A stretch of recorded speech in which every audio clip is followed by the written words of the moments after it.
I can say without iota of doubt, it is insult to the state, the Delhi state people. It is the public mandate. The government has not been nominated by anybody. Government has been mandated by the people of Delhi state. ఇది వ్యక్తులకు అరవింద్ కేజ్రీవాల్ గారు కాదు, insult to the people of Delhi. వాళ్ళు కూడా రేపు బుద్ధి చెప్తారు ఖచ్చితంగా ప్రభుత్వానికి. वो भी सबक सिखाएंगे. तो इसलिए हम लोग अनुरोध करते हैं मोदी जी, आप ऑर्डिनेंस विथड्रा कीजिए. ये अच्छा नहीं है. आप इमरजेंसी की बात ही फिर दोहरा रहे हो, वही बात ला रहे हो. देश में इमरजेंसी आने से पहले भी ऐसी स्थितियां थे. जब इलाहाबाद हाईकोर्ट ने एक जजमेंट दिया, उसके खिलाफ में ऐसे ऑर्डिनेंस जैसा कॉन्स्टिट्यूशन अमेंडमेंट करके गड़बड़ किए थे. उसके बाद it was followed by emergency. आप भी उसी रास्ते में हो. भाजपा के नेता हमेशा गला पाड़ पाड़ के बोलते हैं कि भाई इमरजेंसी के काले दिन, इमरजेंसी के काले. आप कौन से अच्छे दिन है? ये क्या अच्छे दिन है? इमरजेंसी के काले दिन से भी बुरा है. It's worse than emergency. You are not allowing the peoples elected, very popularly elected Delhi government to function. Even you are not able to honor the Supreme Court judgment. Then what else? Not honoring the Supreme Court larger bench judgment means going towards your journeys towards emergency only, which the country will refute. ये आपको सबक सिखाएगा. अभी कर्नाटक में सिखाया लोगों ने, आगे पूरे देश में सिखाएगा. इसीलिए हम अनुरोध करते हैं कि विड्रा कर लो अपने आप. जैसा आप किसानों का कानून, भूमि अध्यादेश का कानून, वो सारा विड्रा कर लिए थे. आप तो माफी के सौदागर हो, तो इसीलिए बेटर है अपने आप में विड्रा करो. आपने जो जंग छेड़ा है बिल्कुल गलत जंग छोड़ा है. इसीलिए हम आपके साथ ही है, राजनीति में आपके समकालीन साथी है. इसलिए सुझाव भी देते हैं, अच्छा नहीं है आपके लिए, ना ही लोकतंत्र के लिए, ना देश के लिए, ना आपके लिए, किसी के लिए भी अच्छा नहीं है. बेटर है the prime minister and the government in center today shall withdraw the ordinance without any further loss of time. Otherwise we will unitedly fight. I think the whole system will support Sri Kejriwal ji, because it is a question of the existence of the democratic system in the country. It is a threat to the democracy.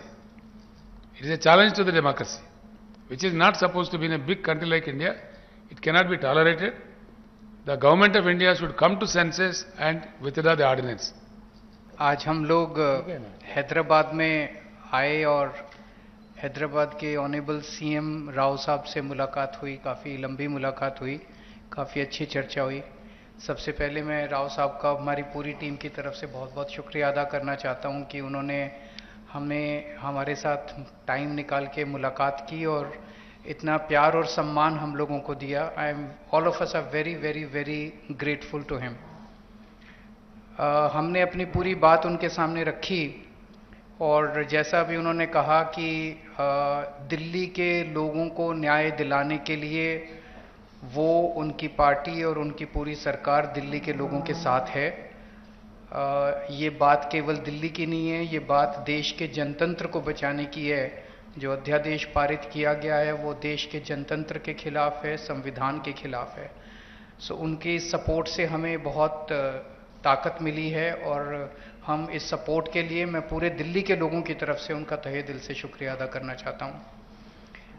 हमारी सरकार दिल्ली में पहली बार जब 2015 में बनी थी, फरवरी 2015 में दिल्ली में हमारी सरकार बनी थी.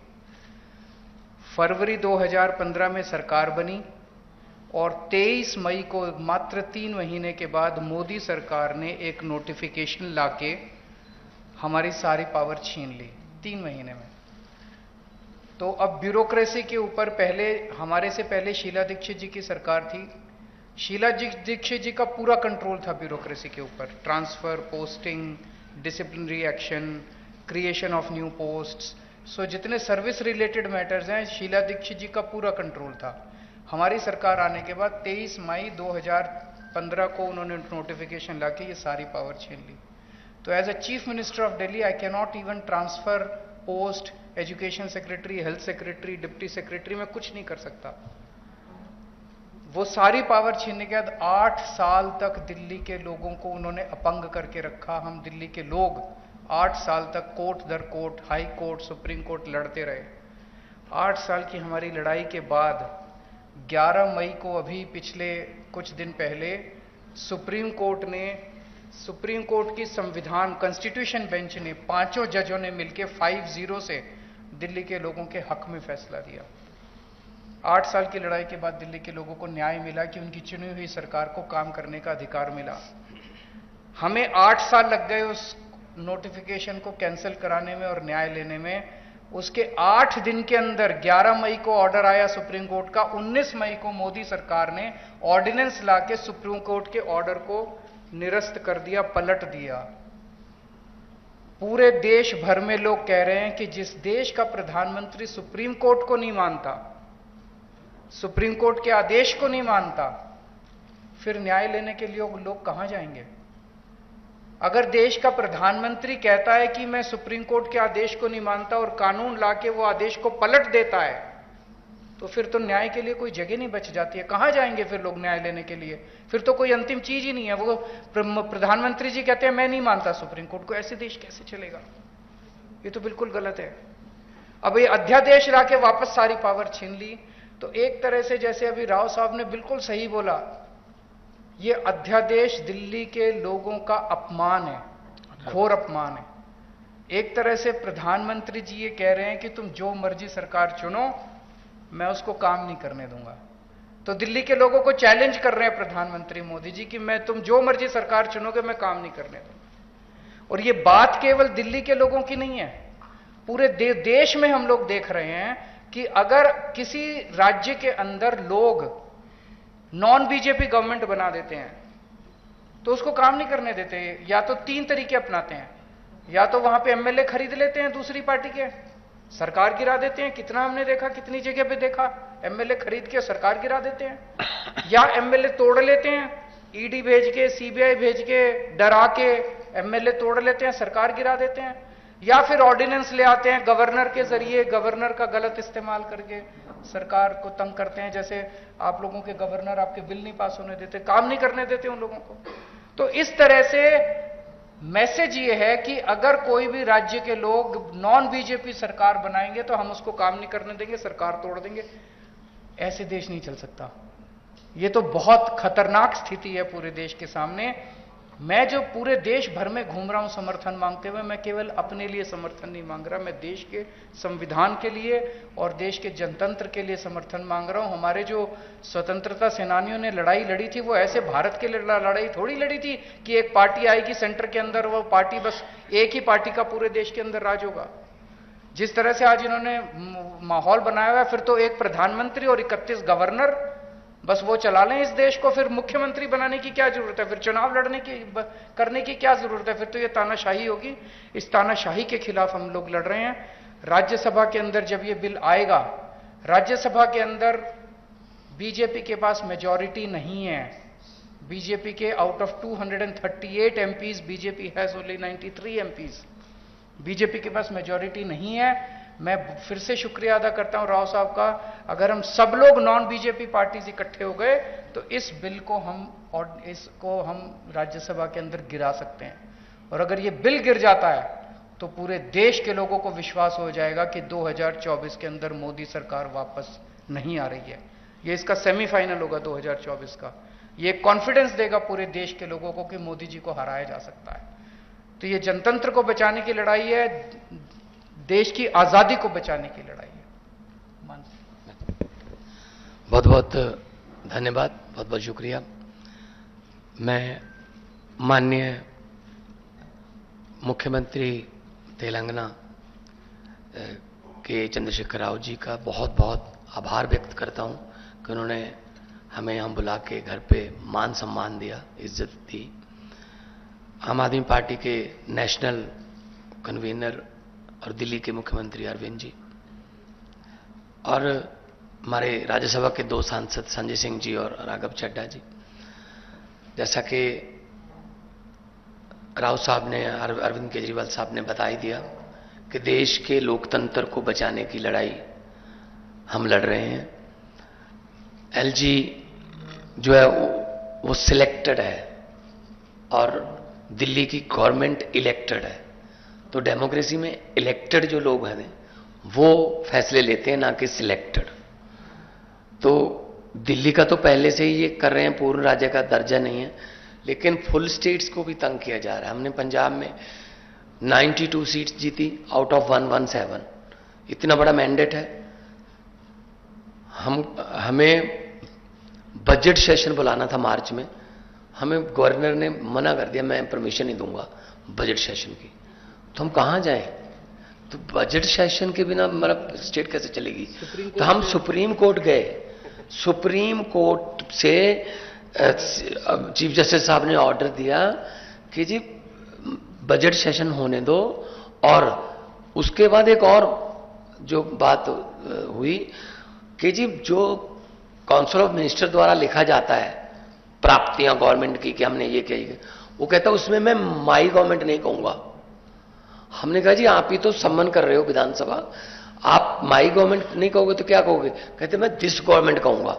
फिर सुप्रीम कोर्ट जाना पड़ा कि जी माई गवर्नमेंट तो बोलना पड़ेगा इनको।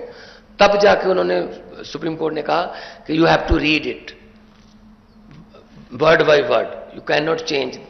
जैसे तमिलनाडु में कर लिया था, स्टालिन जी के पास जो उन्होंने लिख के दिया था वो और था, गवर्नर कुछ और बोल रहा था। तो मतलब ये हैरानी की हद ये है कि जो राज्य भवन है स्टेटों में वो बीजेपी के ऑफिस बन गए, और राज्यपाल जो है वो स्टार कंपेनियर बन गए बीजेपी के। तो इस गवर्नरी सिस्टम को उन्होंने मिसयूज किया है, हर जगह पे करते हैं। आपके बिल रोक रखे हैं स्टेट के, हमारे बिल रोक रखे हैं। वहां पे स्टालिन साहब का चिट्ठी आई थी हमें कि हमें सपोर्ट करो, हमारे बिल रोक रखे हैं। केरला में तंग कर रहे हैं, ममता दीदी उनको तंग कर रहे हैं। मतलब इन्होंने मन बना रखा है, जैसा कि अरविंद जी ने कहा, अगर इलेक्शन से नहीं जीते तो बाई इलेक्शन से जीत जाते हैं, कि मतलब बंदे तोड़ो और बाई इलेक्शन करा लो और कर लो। तो ये बहुत फेडरल स्ट्रक्चर के लिए बहुत घातक है, और देश बचाने की लड़ाई लड़ रहे हैं। हमारे हजारों जो स्वतंत्रता सेनानी थे उन्होंने अपना खून दिया, खून का कतरा कतरा देके हमें देश दिया, हमें आजादी लेके दी। लेकिन ऐसी आजादी के लिए आज उनकी आत्मा तड़पती होगी कि ऐसी आजादी के लिए तो नहीं हमने कुर्बानी दी थी जो जिस तरीके से देश को जी चला रहे हैं।